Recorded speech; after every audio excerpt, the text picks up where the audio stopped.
Brilliant. Thank you, Karen. So again, thank you all. So I'll stop prevaricating. Delighted to be inviting and welcoming Tushar. Tushar is an alumnus of the university. The students that are in the room, this is you in a few years' time. We'll be looking forward to kind of inviting you back to do exactly the same thing. Founder and CTO at EpitomiOne. He'll tell you a lot more about that. And his treatise, his talk, is on innovation with love. And thank you for doing it, Tushar. Thank you, David.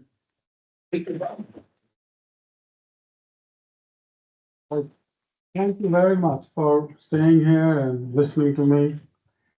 First off, yes, I was a student here. And when I was doing the PhD, I had some really, really good friends. And, being someone with Indian descent, he said to me, you know what PhD is?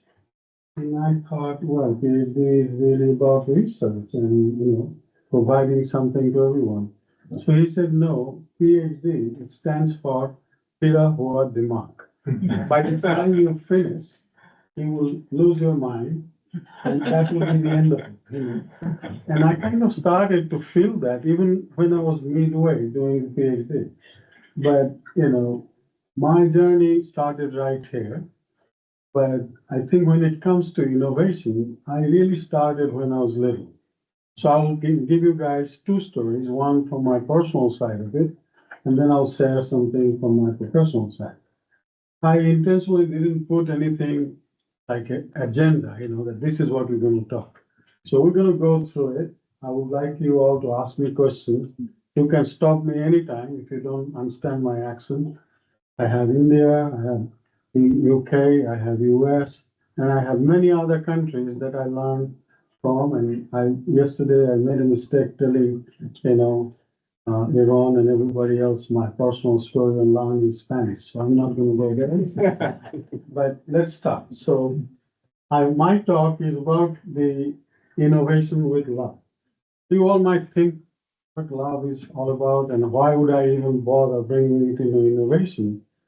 I personally experienced in the last 35, 40 years that if you don't love something, you don't do it right. You kind of lose the whole interest because otherwise, if you are not in love with what you do, it will become work. And nobody wants to work. We all want to do something that we really, really love doing. So that's where this whole thing came from. I am not going to ask you guys if you've ever been in love, but I'm telling you, in my personal life, I was the most loser when it came to love. So I think I am the perfect person to tell you all why innovation with love has some value. So let's go. Uh-oh. You want to? It might just need a bit. Should be okay. Oh, okay. Well, look, when I started doing this presentation, I had $sign in the front. I said, hey, I do love Bradford. I cannot think anything outside University of Bradford. Today I had a little excursion going out and seeing the places. I went to Chesham building where I used to study. I remember all the security folks, how well they knew me. They knew exactly where they will find me. So with all those in mind, I immediately decided that I would change the whole dollar figure and make it all British pound. I didn't go for euro, so if any one of you came from Europe, please forgive me because I'm going to stay British.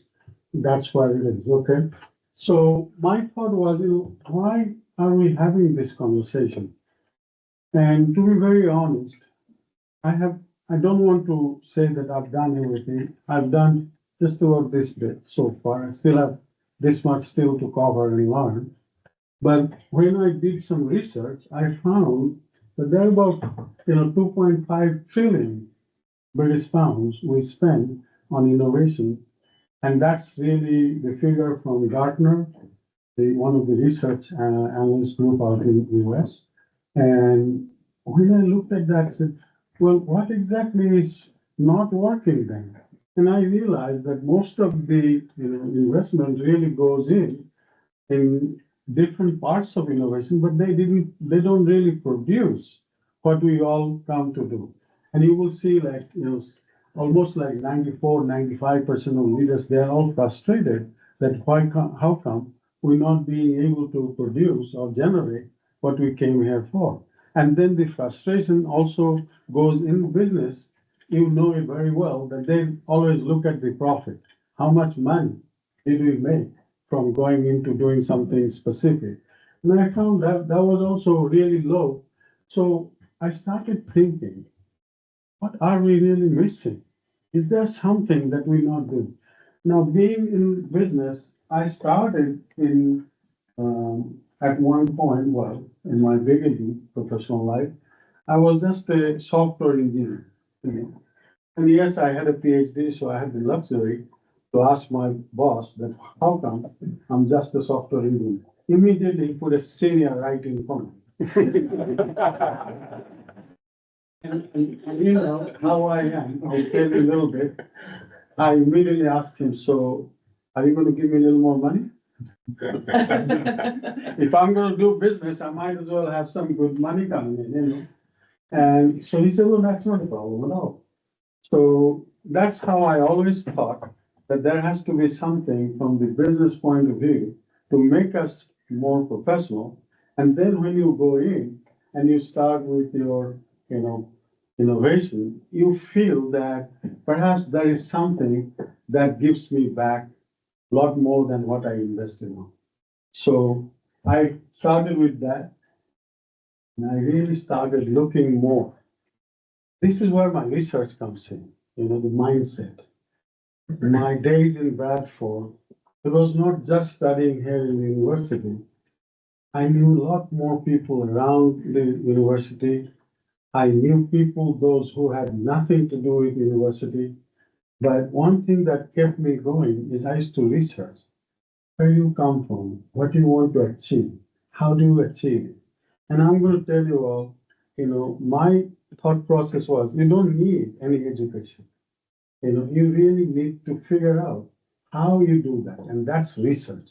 And that brings you back again into university and being able to do things that would be done in a systematic, in a planned way. And that's really what I learned in University of Bradford, how to do things in such a way that you could reuse it, repeat it in some form, and always add more and more things. If I can say in 2 words what my life has been, it's about loving what I do. I do not, well, it's more than 2 words now. But I think that's where I went in. When I started with the missing ingredient, I really found that, in most cases, and it's true for UK and in US, there are a lot of similarities we have between the two countries. I've been very fortunate to have my studies here and then extending it in the US. So what I learned that the very first thing that we all really look at is how exactly do we go about it? And so you can see that we have all these things, the process is already there, the technology is there. And many of you may have been to US and seen how people do things. Many of us maybe stayed focused in UK. Many of us extended into the Europe. But I will tell you, the technology is kind of advancing in a much faster pace today than it ever did before. So process is there, the technology is there, then what is missing? What's missing is the heart. If we don't do that, what will happen? We will, after a while, we will lose the momentum. We will lose the art to do something. And for me, when I'm thinking that I would like to do something more, I have to know what I have done so far, how that can be brought in. So I go straight into the thing that, it's about heart and brain. Long time back, when I was still in US, right after I finished my degree, I met with a doctor and he was writing about mind. Right around the same time, there was a movie that came in. It's called The Mind. It's actually the beauty of the mind. And in there, he's talking about, actually it was, the title was The Beautiful Mind. Okay? And in that movie, it shows how our heart and our brain are connected. I was doing a research at that time, really to come up with ways for folks who has teeth, has a tongue, has a brain, but still cannot speak the way we do. And I says, that's really not their fault. It's our fault that we're not thinking of doing something. This doctor, was, there in National Institute of Health, and he helped me to understand how all these pieces are coming together. So the brain sends a signal, it comes down, and lungs sends the air, which kind of pushes us. The tongue that where we place it, and doesn't matter what accent we have, we still have some movements going on, which is more of a mechanical, movement. And then you bring in the sound that comes from the air coming out of lungs. So I realized that it has to be, because heart is the one where it starts. If the blood doesn't go to the brain is not going to work, you know. So obviously I saw the connection. And so this is what I really talk about. When I look into these two, that gives me the understanding that we need to have those two come together. Now I will bore you with my ways of thinking on love. If we have to love someone or something, you have to have certain things to go with it. Love doesn't happen in an island. It happens with two people in personal life and in business between two or three or more businesses come together. But what really counts as the bottom line is that, you have some of the pillars that you use, like curiosity, creativity, and clarity. I'll go into those a little more in a minute or two. But every love, if you look at it, and if you ever get a chance to think about how it happened to you, I am going to promise you that you will find that those three elements are always there to make you who you are. So, and what we would be in the future. So that's how I started. There is a little thought process on what these curiosity, creativity, and clarity are. Whether we like it or not, each one of us have some curiosity. We always think, what next? What are we going to do? If you are in business, you are thinking, particularly if you are in a leadership role, you are thinking, how do I make my business successful? In our personal life, when we have the curiosity, we like to know the other person. I told you earlier that I was the, worst when it came to understanding other person because I always used to focus on studying. For me, studying was everything. But then I realized, no, there is a lot more there in life than studying. And I started to become more curious about things. Today, if you ask me, I do pretty well in knowing what other persons or other businesses are doing. And that's what I do in my, professional life. I go in and I support companies to really see through. I make them feel that you need to be curious about doing certain things. Because if you are not, you're going to miss what your competitors are doing and how you can take that and grow your company or your business. And in the MBA, I know that we have some great professors already here in Bradford. I feel that there is a lot to learn from them and be more curious about how I take what I know to the next step. When it comes to, creativity, most of the time, I would say that each one of us have some creative side of us. You know, if you think about it, when you have a family, you try to be more creative in terms of how do you make time for the family. You know, then comes obviously the spouse or significant other, and we kind of line them up. In business, the same way. When you're doing the creativity, it's more towards how do I find the right solutions for my business. If you ask me, I've gone through being an engineer to someone who is in technology, then into the business, then the leadership. And today, what I do is I actually advise most of the CEOs and the CIOs and the CFOs.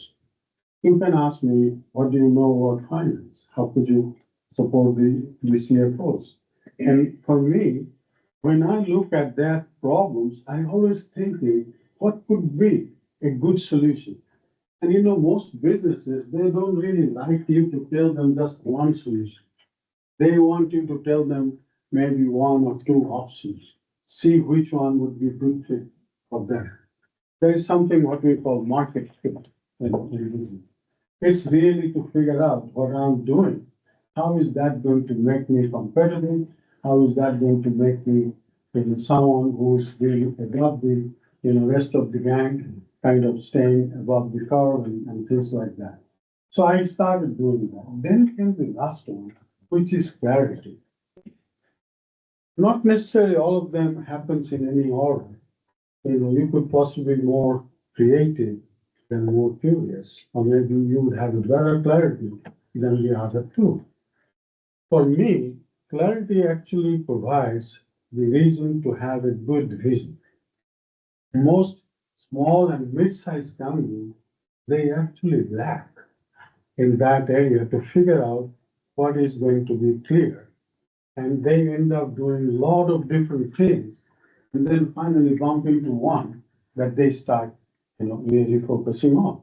So for me, when I think of clarity, I really go out and I start thinking that, okay, if it's clear, how now I'm going to put it to work. So come back into the creativity and curiosity, because you all might have noticed that when we start doing something, we have every reason to change our direction. Nobody's stopping us from doing something different. So there, the curiosity still stays, the creativity still stays, and then you do with the clarity, making sure that what you're trying to do is allowing us to go forward with other things. And who doesn't like to make a progress? This is where when I was talking about my PhD, I always used to think, so what next? What are you going to do? And I hate to say it this way, but I always was thinking that I need to go to US and kind of find out what are they doing. I was quite happy with being in England. I have a lot of family members still live there, but I still was curious that is there something outside on the other side of the pond that I could possibly learn. And today here I am. I'm really trying to get back to Bradford because this is the place I love and my university is right here that I love. And everybody I met so far, all the faculty members and everyone, I have so overwhelmed with the love and everything I got. I really am thinking to expedite my process to get back there. So that's my story on the creativity, clarity, and curiosity. I will tell you a little bit more about resilience. We talked so much whole day today on resilience. Martin, before that, Luke, and I think I possibly wouldn't be able to add a whole lot more to what they have shared with us. And I think the only thing that I would feel, telling you that it really integrates with the other three and make it, complete. Because resilience is something, if we don't have it, it would be tough to build something that really works. So in business, when it comes to getting something to work, you really have to put your love, your passion, and your heart to all these things that you do. But I think the important part is perseverance, being persistent. And like Martin and Luke was talking about how we do things that really takes us and makes us do things more often, and we really get ourselves to be able to tune in. I think resilience actually does exactly that. It allows us to get it. I don't like reading my slides, so please forgive me. I've given you enough in there that you can sit down and look at it at your own time if you like. If you can't sleep, if you look at my slides, see, I can assure you, you will fall asleep. So here I am. I told you I'll share two stories. One, my personal story, and the other one is my professional story. How do I got into innovation? I was a little kid, always used to go to India during the Christmas holidays because most of us will be off, and then when I go there, everybody used to think Oh, he comes from England. He knows everything about cricket. And I really know Jiminy cricket. Okay. So one day I was in my neighborhood and I asked a couple of guys that, hey, what do you play when you are not studying? And I don't know if one of you would have any experience with how the Indian kids grew up. They read, study, read. They don't do any game. They will just, follow what their mom and dad are going to tell them. Do this. And I tell you, if sometimes you might even get threatened by the parents. If you don't study, you might have to go out and work in the field. And I said to this kid, so what do you want to do? He says, well, we want to play cricket because at that time in 1970s, there was no TV, and we used to hear the actual commentary of cricket. And so I said, well, do you guys have any idea how the game is played? And very few really could say that, oh, there is something called wicket, there is a bat, and there are some balls. I had no money, I'm a little kid. I went in and I said, okay, let's build the actual, the things that we can use, our gear. It was a challenge. There was no pads. There was no that. So I thought, okay, I'll start, creating a ball. And I went to my mom and I says, do you have any used clothes that you don't want to use anymore? She gave all those things to me. I, kind of put together and make it almost look like round. And then I took a little thing that I knew on the cricket ball. I wish Martin had left it here. I could have shown you the seam, how the ball is stitched, And I did some of those with a little, sewing kit that my mom had. I created a ball. Now come the next thing, which is how do you make the cricket with the wicket? So I looked around and I saw there were a lot of trees, a lot of branches. I said, how come we cannot create the wicket? The only thing that was needed is that wicket has to be somewhat straight. Okay? So we went in, cut some branches, we left them to dry so that they somewhat takes their own form when it's dry. And we created wicket with that. We had beds on top of it and all those things. Now came the ultimate challenge. How do you make a bat? And most of those branches were not, wide enough and round enough that I can think about creating a bat out of those. I went and asked, do you guys know anyone who's a carpenter or at least does work on roofs, And we found one. Now then, he doesn't know what that looks like. I said, well, it has a handle, it has the bat, the track part. I didn't know the measurement of all those things.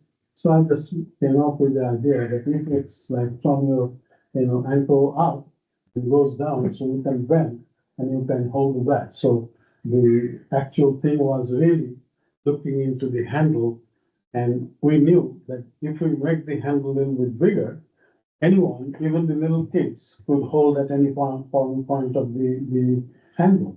Then came the actual bat, so the top part was a little bit rounded and the front part was straight.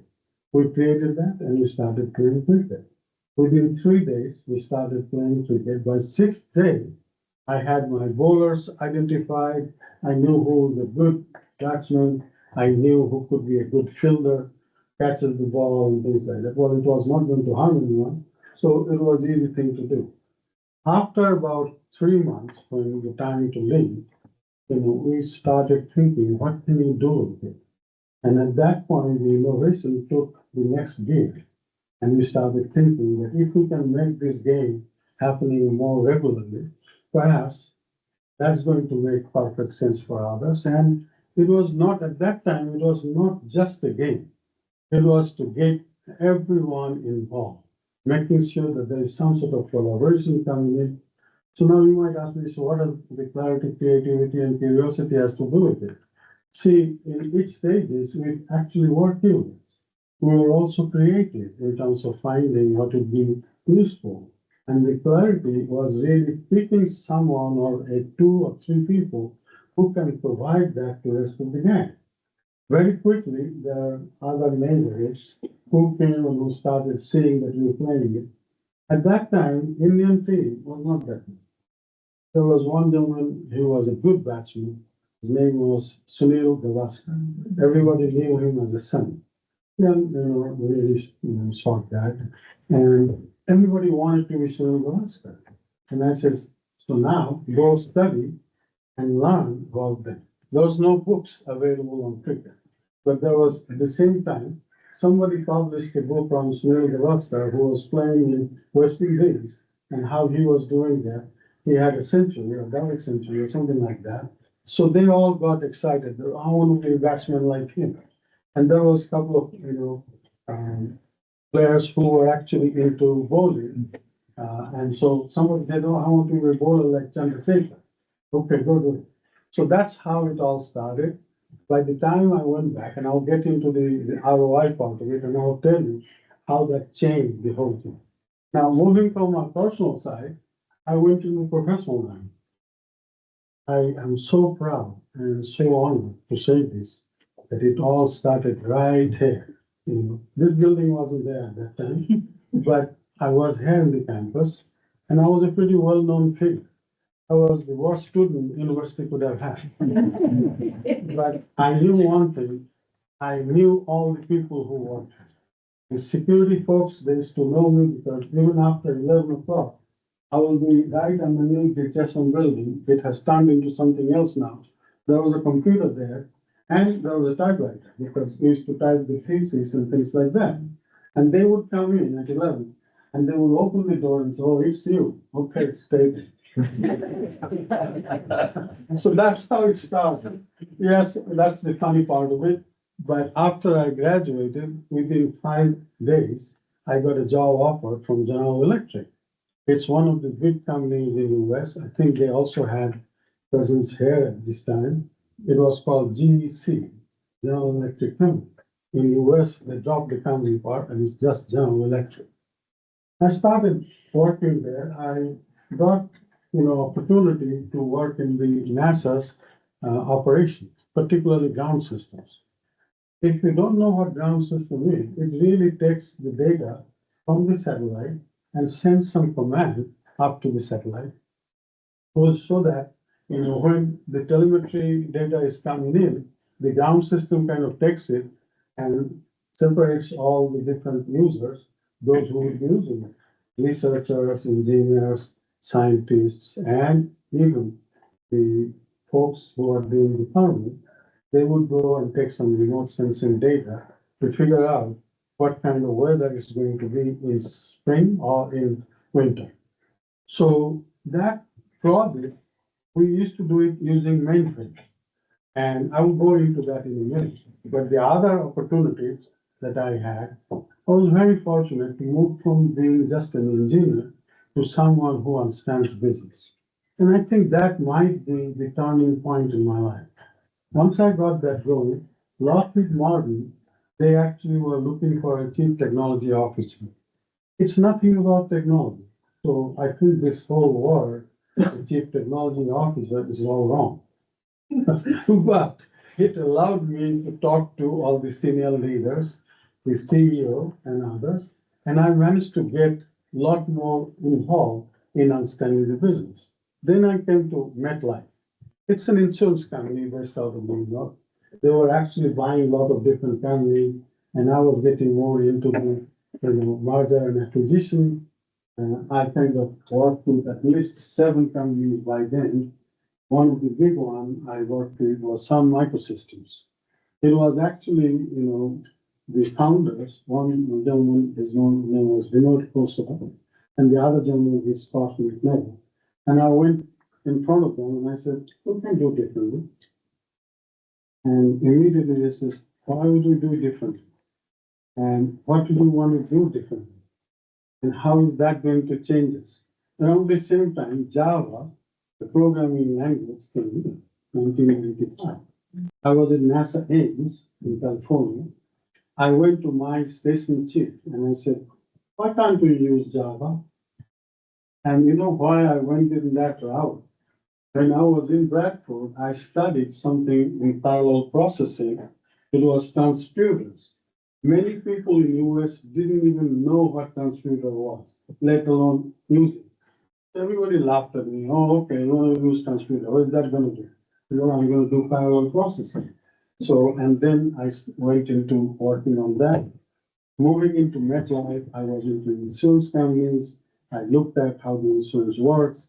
I looked into the merger and acquisition from Sun Microsystems point of view. I went to another company that used to be called Silicon Graphics.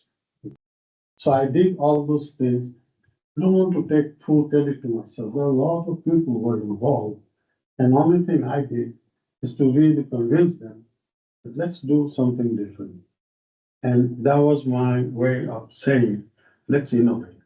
Let's do something that's a little bit different, but it could produce something that we would be proud of and something that we would repeat and reuse in future. So that's the whole journey for Johns Hopkins. I tell you, when you don't get what you really want, you do something that kind of, covers that up in some form. And I told you I was not a good student. So I said, the best thing I could do is teach. Because if I'm not a good student, one way I will do it, I fulfill my dream that I will be able to teach others. And no, I'm not going to teach anything wrong. I will do a lot of study. I will do what I didn't do when I was in Bradford. And no, don't hold that against me. I still love, studying. I actually do study every day, at least 2 hours. And usually what I study is the case studies that has been written by others. You know why I do that? I say to myself, if I don't know it, I need to reach out to those who know it. And one way to do that is I read the case studies, and then I use it in my teaching. And at the same time, I reach out to the authors, and I say, can you tell me why you wrote this? People sometimes laugh at me, hey, I wrote this, go read it.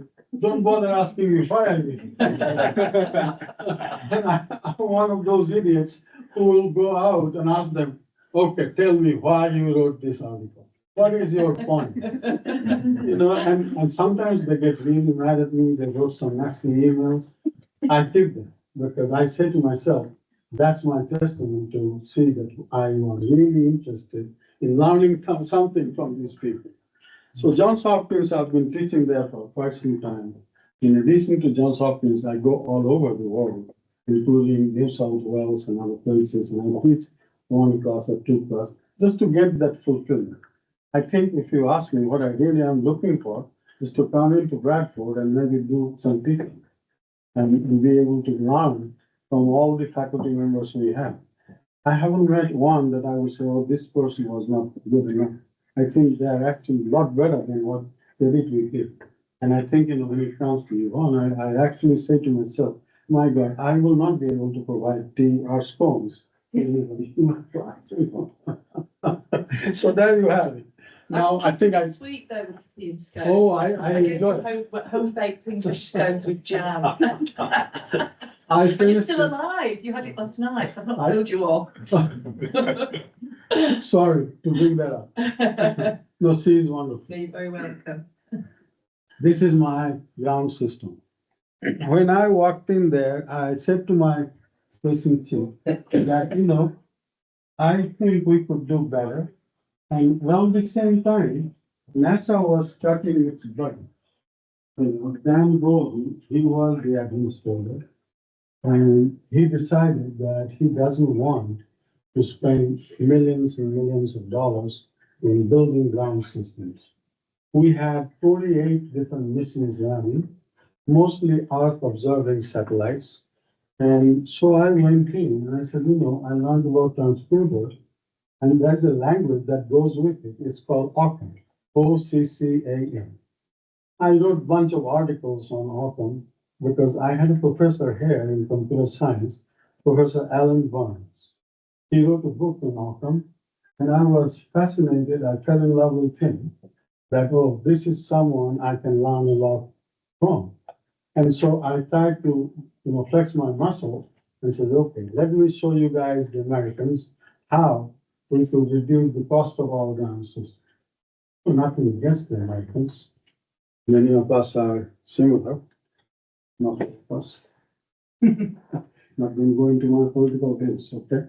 But what I see, that when I went in there and I proposed that we could do this in a better way using parallel processing, the thing was, we were really having a whole lot of work done, a lot of people involved, a lot of dollars were spent, but when we were getting the output, it was not necessarily top of the world. In ground systems, the most important part is to have the telemetry data.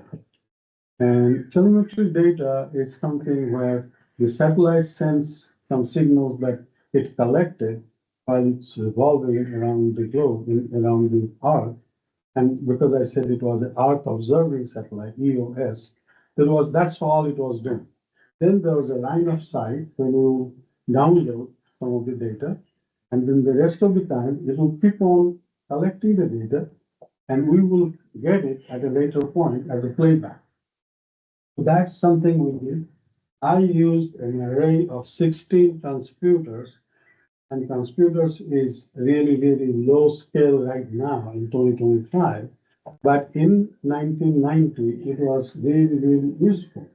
And it had the efficiency and performance as good as having, one of the 8086, 8286 was just coming out at that time. So what we did, take this whole thing, and we wanted to bring it into one PC. Maybe we will have multiple PCs to do different things. One, collecting the data. Second one, processing the data, doing the error detection and collection. And then finally, we have ways to disseminate the data. So the engineers, the scientists, researchers, and the weather forecasts and the farmers, they should be able to get the data and make their decisions. I didn't get into helping them using the data and making the decision, but I made sure that I know what kind of decisions they would make, so that when we had the chance, we were preparing the data so that they could start using the data. Okay, so that's the difference, and the reason why I would put that underneath the innovation, because we made something that is completely different from what we were doing before that. Any question, anyone? I'm not here to give a lecture in the class. Ask me anything you have. So now that I told you about the personal and my professional story, I thought it would be fitting just to give you a little bit on my ROI, what I felt at that time, and why I give so much importance to the innovation of WITLA. So on the personal side, I think we had formed, the teams formed, like I was telling you, I had different, they were not necessarily different cities, they were like different areas of the same community. And then we had three teams. We also had, quite a bit of work done in terms of how we take it to expand a little bit further. And we actually did gain something more, which is coming some funding. I hate to admit, I do all these things thinking that there will be some funding available to do it. So when I go to speak like after I go back, I go to a company, they are telecom companies, they are trying to do the digital transformation. But I always ask them, so do you have money to put something into it? Because if they don't, then innovation, again, it becomes work. And I don't want to do work.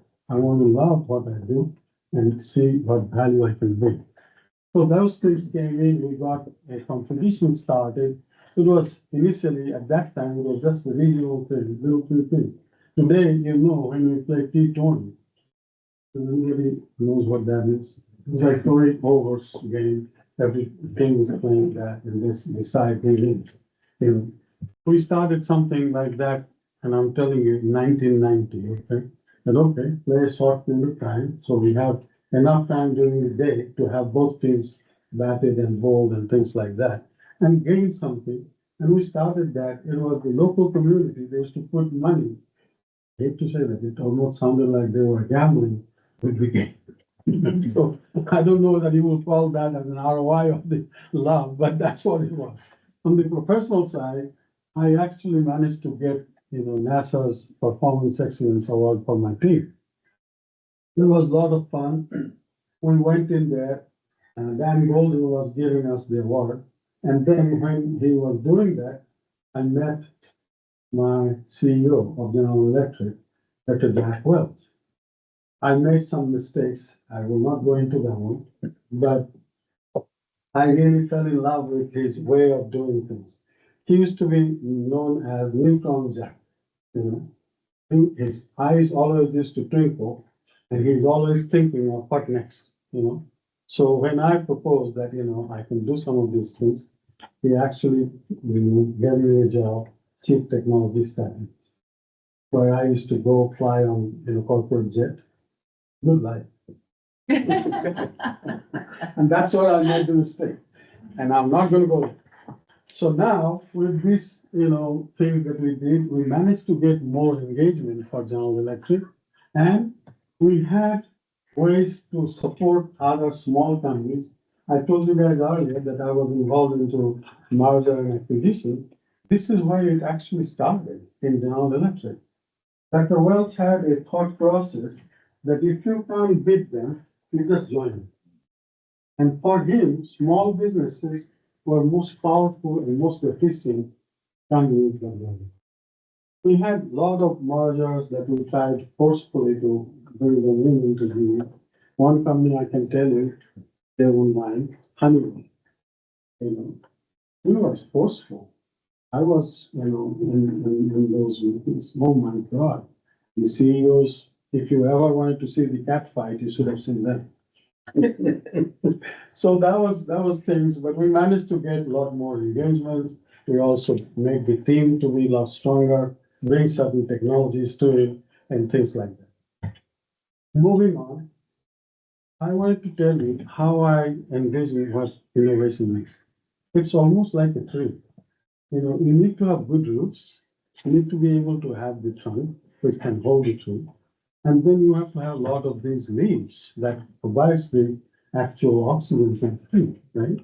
So I kind of look at them and I say, one is really creating the environment, and then the other parts, they actually add to it. And so you get the curiosity, you get the clarity, and you have the environment to create something new. That's coming from the roots and going all the way up, and you would see how the tree flourishes and grows and really makes it what it is. Don't want to go into too many of these things.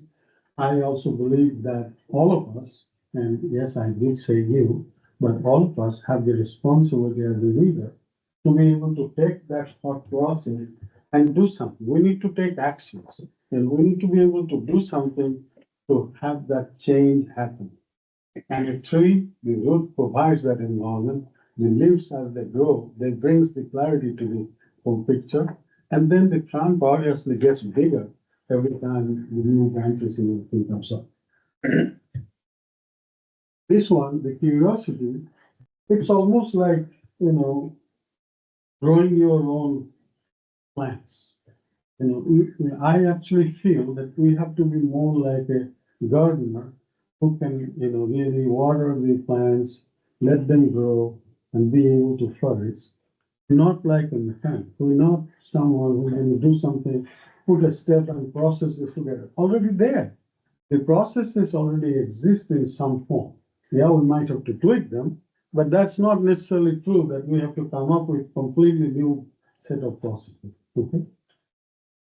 Going in, again, I call them pillars because I kind of see that those three really provides everything that love really requires and excels with.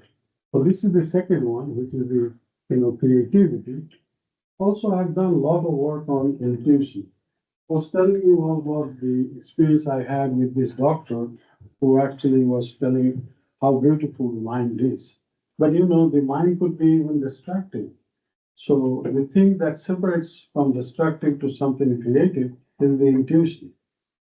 Being someone from India, we always used to think that you really have to have some knowledge. Those who succeeded in getting into the engineering colleges, they were better because they had this, intuition that we know math, we know how to deal with some of the engineering problems, and so on. I don't agree with that, but I still believe that intuition is something, it's inherent in us. And each one of us have some intuition. I have worked with some of the, restaurant workers here in, oh no, I should not say that. Because I was not allowed to work here. Right. Now they can tell me anything they want to. It's not going to make any difference.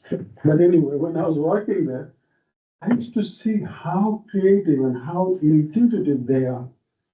One gentleman, he used to make the best curry that he can ever have. And I used to feel jealous. How come I don't know that? And he says, I can put the ingredients, and when I'm putting it, I know how much I have to put. I don't have to measure them. I learned from it. When I cook, if I cook curry, I don't measure with any spoon or put a half tablespoon. No. Just put it. Next year it comes together. That's intuition. One thing about that, everything has to come together. So the shared value, it's actually the way that we bring all these components together. If I have something, look, as I said earlier, that we cannot be innovative just by ourselves. We have to have others involved. And I said that in my cricket team, I said that in my NASA. Maybe I didn't give enough credit to my team, but they used to follow me. The reason I had a PhD, without the mark. So they used to follow me, and I used to provide them with different thoughts. And one gentleman, he used to always question, why? Why would I do that for? And that became another part of my journey on innovation. I always start with why. There's a gentleman named Simon Sinek. He wrote a book. You will see he has this circular thing where he starts with why, and then he goes what, and then goes into how. I fell in love with this kind of people, so I wrote him a little note that, how did you come up with this idea? And he said, it's all experience. So I started thinking that maybe I should evaluate each one of my experience and see if there's anything good, because I still don't know if there's anything good I have done, and it's still continuing, and hopefully one day I'll get there. So this one, when you have the shared value, it's actually connecting. It's connecting people, their heart, their brain, and bringing all these things together. And the shared value really has a lot of things to do with sustainable innovation. I didn't explain what I mean by sustainable innovation. In what I find that if you can continue the innovation and keep molding it and making it better, it automatically becomes sustainable. Because yes, we are all prone to make mistakes. We will make some really bad mistakes. We'll make some really light mistakes, and it'll go on. But the sustainable will happen only if we learn how to bounce back and forth until we get to the path that we want to go. So that's what it was. Any question, anyone? Am I running out of time? About 5 minutes, Tushar. Thank you. That's enough to tell all of you my story. I have a friend, she would tell me that it's all about Tushar. And I didn't accept it. But later on, one day I was sitting in my home, and I said, oh, it sounds like everything I say, it's all about me. So I started to look at everyone else, and I said, how do I make it something that someone else might be able to take something out of it? Sometimes it's not there yet. It'll be there by the time I die. So here I am. With all these three, I think that still the clarity of strategy and vision are important, and we need to be able to understand that, because unless we have the clarity, we won't be able to vision, and we won't be able to put together what would be the strategy for the business. So I think that's what I see that is one of the important things. I have something else, which is the actual foundation. And why I say that as a foundation, in order for me to make these pillars stable and steady to be able to hold the innovation for a longer period of time, I do need the foundation, which is really built out of love, passion, and resilience. Because if we don't have one of them, yeah, there could be one less, one more, but still they have to be present. Because that's what is going to build the foundation. And we have two things to talk about here. One, we know that love, it allows you to be more creative, be more curious, and also it will allow you to do the creative, but still you need the resilience, which is going to give you the flow to keep going. Many times you will notice that you're doing something and it's really not producing the result that you are looking for. Don't give up. We have to stay with it and really start thinking how I can turn it around. And I think Luke and also Martin at the point, I didn't hear the other speaker, but I know that each one of us shares some of the things which tells us that we have to keep on repeating until we refine and ultimately get what we do. And that comes from resilience. In fact, when I finished the book, I actually decided to put a chapter on resilience. After a lot of thought, although the title is, Innovation with Love, and has all those things in some form, but I started to think that there has to be something more on it. Some other quick things. This is actually, how the resilience enables us, because, Thomas Alva Edison, who came up with these things, and because it was part of the GE thought process, I thought that I would, see if I can again showcase a little bit of that. But again, it didn't happen in one go. There were like a million times it failed before it ultimately converted into success. So yes, it's a really important part. Framework, I have this based on the three things that I talked already: the curiosity, creativity, and clarity, and then the resilience kind of provides the end part to take it to the end zone. What do we say here? We say, I just use the word end zone. That's actually the trick in our football out in the US. We have two teams playing. The end zone means they score the point. Either it's 6 or it's 2. I'm not going to go on that too. So this is what it is, and ultimately creating the sustainability. As you can see in the curiosity, we kind of discover what are our problems, which one is more acute, which one if I can solve, maybe I'll achieve something.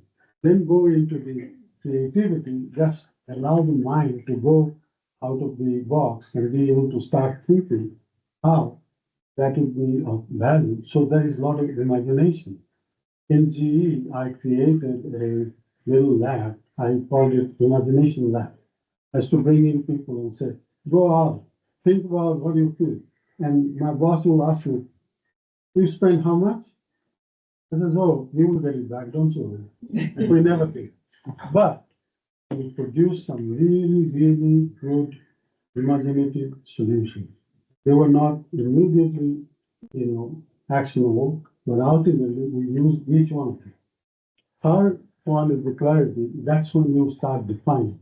Now that you have that time to be able to see, now you can define what would be the good solution. Again, I told you earlier that we always think of options, solution options. So defining them to give the company an idea, what would be the commitment, what would be the impact to the business, and then come up with something.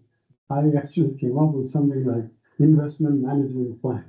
So there, I show them that if you put the money now, I will give you a little bit of time when magic happens, but after that, I'll show you how much money you're going to make, what kind of impact you would have on your business. Okay.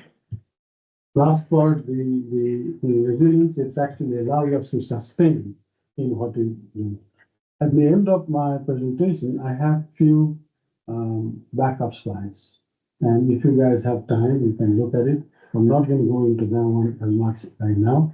I'm going straight into the call to action. So what I really hope, and I would request all of you to do when you get back to your work, start thinking, not so much about, how do I use some sort of complex model nobody knows. We don't need a PhD for that.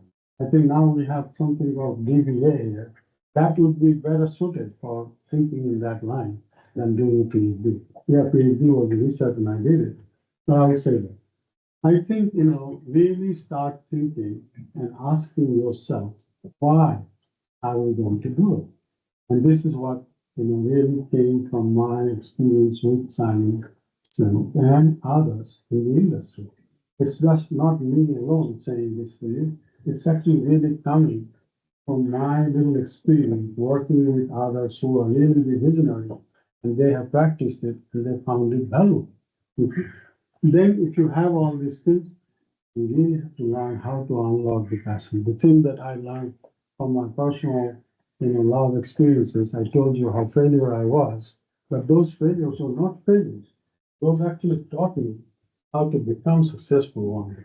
So whenever I fail, I fall down, I get up, I look around if anybody saw me falling down there. And if they did, I just laughed and I smiled. I said, yeah, I think I didn't do it right. So I then move on and really come up with something that will allow me to become successful.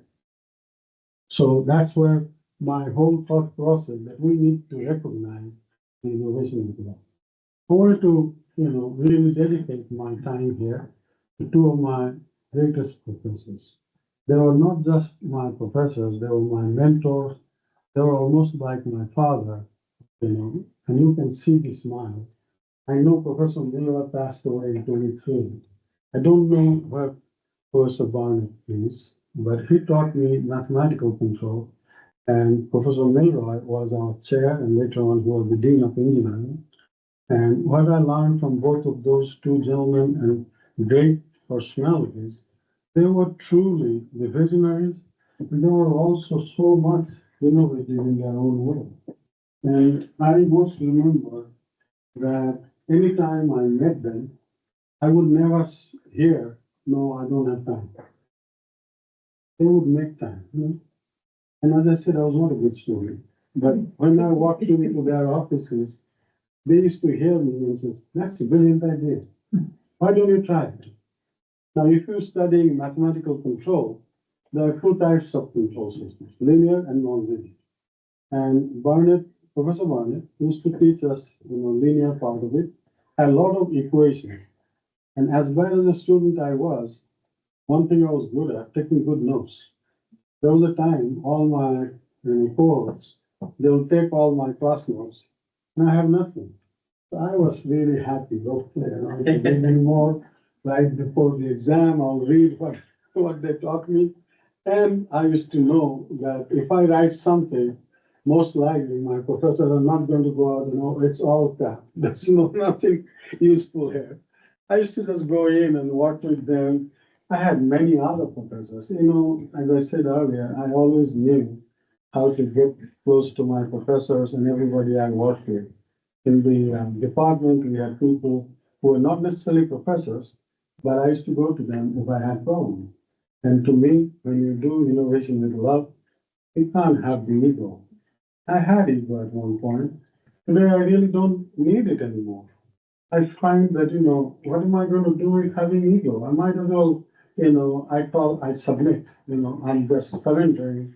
I say, give me what you all know. I can take it and put it all together in some form and use it.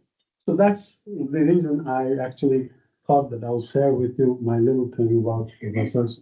These smiles were original smiles. I took pictures, and both of them, in fact, when I was getting my PhD, diploma, both of them came and were present in my, degree ceremony. I go every time I come to Bradford University. I go to the Great Hall, and I sit down and recreate how it was to be with them. Sir Harvey Jones was giving us the degree. Later on, I met him, and he says, "Oh, you are that Indian guy." Not that I wanted to hear that I am Indian. That's it. So thank you very much. We will take 2 or 3 questions, Tushar, if that's okay. If there is, please. After your presentation, it was very well delivered, so thank you very much. The terms you used, showing up wholeheartedly and sustainable innovation, resonates deeply with me. However, I do have a question for you. How do we protect our hearts and love and our efforts toward sustainable innovation if the system around it is not well designed to enable sustainable innovation? Because we can have the best sustainable product, but if the system around it is not there, before they cannot go far. It's we are responsible in one form or the other to be able to influence the change in the system.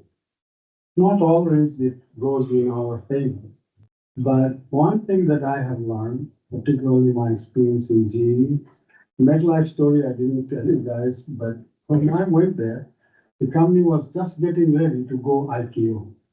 And we had products that used to be good when the company was doing business in paper and phone call. And we changed it to doing business online. And the big boss, I don't know whether I should share how he used to talk. Every third word used to be that. And he says, do you think I can lay off these agents? And I said, how is that going to help? So we came up with a policy, and I gave him a little bit of leeway that, okay, I want to show you some results. If you see that it's not, unequal and amenable to your way of looking at it, you can do whatever you feel. But before that, can I get 5 minutes, board members, the board meeting? And so he used the effort, but he said to me, you think in my right sense of mind, I will let you go in front of the board and tell them how they should change the company. And I did go in front of the board, and I gave them 3 options, like I said earlier. Okay, give them 3 options. I asked them, which one would you like to pick? And I gave them numbers. So when we're doing this, we have to be present in terms of understanding what would be something that we can sell. And here, environment, the process, and everything else can be as adverse you can ever think of. But if you just say, oh, okay, this is not going to go, then that's not going to work. But if you take the mindset that, okay, I will bump into something, I'll fall down, I'll not succeed in the first go, but I'll keep on trying. And ultimately, we will have the system change. So in MetLife, I actually asked him to lay off 20% of the VPs. And you know how well that went. So when all those things came, and it was either you lay those people off, or I couldn't. That was my final terms in front of him. And I'm not saying that I was one of the best employee of the company. I was not that creative at that point. I was just getting started into all these things. But I put that thinking that he would, if he had any, thought process about doing something sustainable, he would like to have someone who's odd, who's not like everybody else, and not going to think, okay, I'll give you 5% more revenue. So at the end, I offered him another option, which was MetBank. And this was about bringing a one-stop financial service. I knew MetLife well at that time. Not everybody liked me. Yeah, because every time I walked the hall, people would run away on the other side. So I knew the peers, I knew the boss, and everybody used to call me the fish boy above the Musa. Yeah, if you wanted to fish, I would give you the bucket. That's how far I used to go. But at the same time, with MetBank, what I really promised that let's connect the financial services. Insurance is one part. People want to have insurance, but they also want to have banking, or they could put their money. They would also like to have investment. At that time, JP Morgan and Chase Manhattan were 2 different identities. From my experience in General Electric and flying around with Dr. Wells, I had the opportunity to know the CEOs of that time. I reached out to them. Dr. Wells introduced me when I was engineering. I work in Metro. I'm trying to think about coming up with one-stop financial services solution. Could you help me? At least hearing what I have in mind. Before even I went to Bob, I actually talked with both of those CEOs, and I got them to say, yes, we will work with you. So the idea was we were doing something which was online customer information, because we were now moving from phone calls and, knocking in the door for a type of, insurance to something doing online. So we needed the online customer information. Now I thought, hey, I can pick other companies paid for part of it. So I went to them and I got that. But the thing about this story is I managed to go in and I provide Bob with some options. Well, we can do this, we can lay off few people, we can do something else, and making sure that we have increasing the amount of work. And the MetLife was adding something more, and he thought that it would be a good revenue. At that time, our MetLife was $2 billion. If you go and look at it now, it's more than $25 billion business and maybe more. And our net bank brings about $2 to $3 billion every year. So there is something like that. So we have to put our effort, we have to work on it and then not give up. Thank you.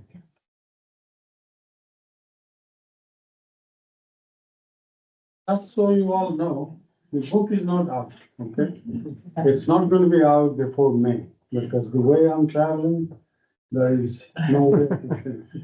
And if I do, and if any one of you really want a copy, my email here somewhere or something. Yeah. It's on the side. So send me an email. I know I come to England often, so when I come, I'll bring copies. I will share with you in person, or I will mail it to you wherever you want. I don't think I can have one more. We'll invite you back for the book signing. I was going to say, well, Bradford Book Launch, that sounded like Bradford Book Launch to me. Definitely something to do. Thank you. Just a quick question. Oh, am I allowed? Or Go on then. No, you're allowed. Quick one. Like I could say no, boss. You'll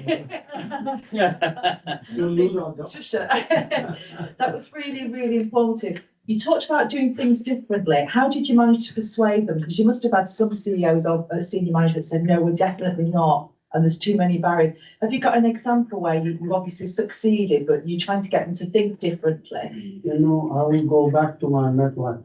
Okay. Even though everybody used to call me the piss boy of Bob Muslim, he was man of his own words. If he thought something that he doesn't want to do, there was nowhere on hell I can convince him. So you can persuade him? No. So what I need to do, I first, really is to, assess the environment. He was not someone who made an appointment to come and see me, and he wouldn't take my request to get an appointment. So I had to play this game with him. I used to go to Bob with one question. Bob, I want to do this, like individual business, institutional business, auto and home, and international. They were doing the very similar projects on security. And I said, Bob, I think I want to bring all of them together and do this one, which would be shared responsibility, shared value. No, you're not going to do it.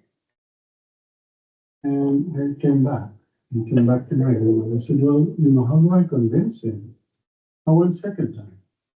I said, Bob, this security is extremely important. You're going to do this online. Anybody come in and really crack the code, do something and get our company in trouble. No. We have other things. He will use the word, there are some bigger fish to fry. Yeah. And so I came back. Then one day I heard that somebody has, went into our systems and took some things. And I went to it. I thought that was the opportunity for me. Yeah. So I went in. And he said, are you always looking for opportunities to get back to me? Are you trying to get even with me?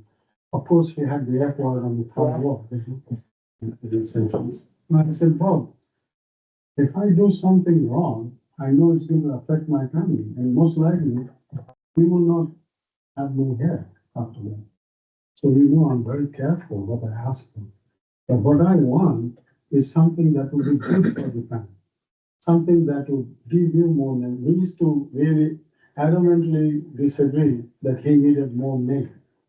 When US government was bailing out AIG, another insurance company, Bob came up and he said, I'll take $1 as a compensation and I'll run the company, I'll make it profitable, I'll give it back to the government. But at that time, you have to pay me for my services. Yeah. Unfortunately, he got cancer. He passed away in 2015. But he was extremely successful to convince him don't want to say mind game, Yeah. but it was necessary to be able to convince him that if it is really, really important for the business, you have to do it. The backwards and forwards being persistent. Yeah, persistent, resilience, all of that. Another situation, I don't know whether David is going to allow me. And so, another situation was actually for a small company. They were going into healthcare and medical technologies. They wanted to create wearable medical devices. I didn't mention to all of you, but I went into med school in Johns Hopkins. No, it was not necessary that I get a diploma. I just wanted to learn the process because the project I was doing, using my knowledge here in Bradford, really to give voice to people who has speech and tongue and lungs working just fine, but yet they cannot speak. And I used to feel terrible because I thought, why can't we do something for them? It's not that they are impaired, it's us, we're not doing anything. It was a very specific thing, and this company was trying to do something in there. And they looked around, and by that time, big companies like Abbott Labs, there's a company in Germany, Siemens, Yeah. they had a healthcare division. I used to go work with them, giving advice. They all said, no, this is not a good idea. And how come you couldn't create something? Is it going to be something you will wear? You have to keep in your body. If you speak, you make a sound. Is that something somebody else is going to listen? And it's all medical, against the medical rules and regulations. At that time also, there was something called HIPAA. That's the, do we have HIPAA here or GDPR? So, similar things, if you want to share any kind of medical information, you have to follow certain things. And they said, oh, no, this is not. And I said, look, somebody is not being able to speak. And you're thinking about your regulations and policies? No, we can't do this. Stop the project almost like 1/3 down the way. Came back. I started looking, how do I change those policies? I am terrible. I didn't want to mention to all of you. I do something and I think I'm going to do it. Yeah. I will go. And the funny thing is in innovation, you sometimes have to take a little side trip and go in. This is not something I'm telling you and getting recorded here. But I used to say that, okay, you're not going to let me share this. So how about I sign that, you're going to be able to share, and it's only going to be between the patients and the clinicians, not everybody. When you think about it, we'll think about it. There was a group that used to do, they were called high tech. They said, oh, we'll look into it, next meeting, we'll bring it up and we'll let you know. You know what? They did nothing. I heard later on that that topic was never brought in that meeting. And that got me furious. I'm suggesting from my experience, and I have a good reason why I believe that the people should get their rights. It's our reason, it's our fact to make sure that we give them what they would need. On the second one, I became a member of that group. I went in there and they were doing all these things. Nobody wanted to bring this up, what I was about to talk. And so I started thinking, maybe I should create one or two champions who's going to take my side. That's how the Americans work in the US. When they don't manage to pass a policy or regulation, they try to they will have a vote, making sure that they got enough majority to do it. So I took that policy. Well, hey, you guys started it. I'm just following what you're doing. So I started talking to people, the members. There were 18 of them. So in the first round, I only got 6 or 7 who agreed with me. Yeah, I think I should do it. I started making presentations, how good that would be if we can all speak and we can share what we do. And hearing is believing. Usually the saying is seeing is believing. I turned it around and made hearing is believing.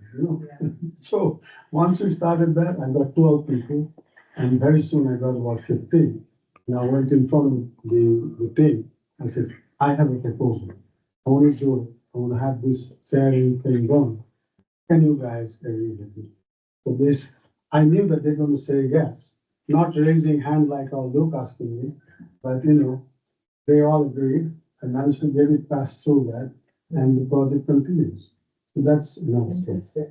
Thank you very much. Tushar, thank you very, very much indeed. It's really stimulating, really interesting. I found it so inspiring, and I'll freely admit I'm going to use the recording teaching my students as well. So you're going to be all over the place in the next. Are they going in to the start next year. throwing stones at me or something? No, it'll be me they throw stones at when they realise how much better you'd be if you were there. I'm really happy that I, still staying on the other side of the pond. I'll not be able to throw stones on that side. And then, oh, no, I'm not gonna go there. Thank you, Tushar. Thank you very much. Sure, there is an opportunity now for any more questions. If people want to talk to you, you're not running off, are you? Thank you all for joining us. I know it's been for many a very long day. Thank you to those that came out to join us this evening as well. Please watch your inboxes. There will be other events and activities happening. There will, of course, be the podcast version where I have completely messed up your argument, haven't I, by asking you the wrong questions in the wrong order? No. But no, that's another interesting conversation on the same theme as well. That will be out later this month as well. If we can help in anything in terms of business activities, if we can support what you're doing as a business, please reach out to me as well. Other than that, have a great weekend, folks. And thank you again, Tushar.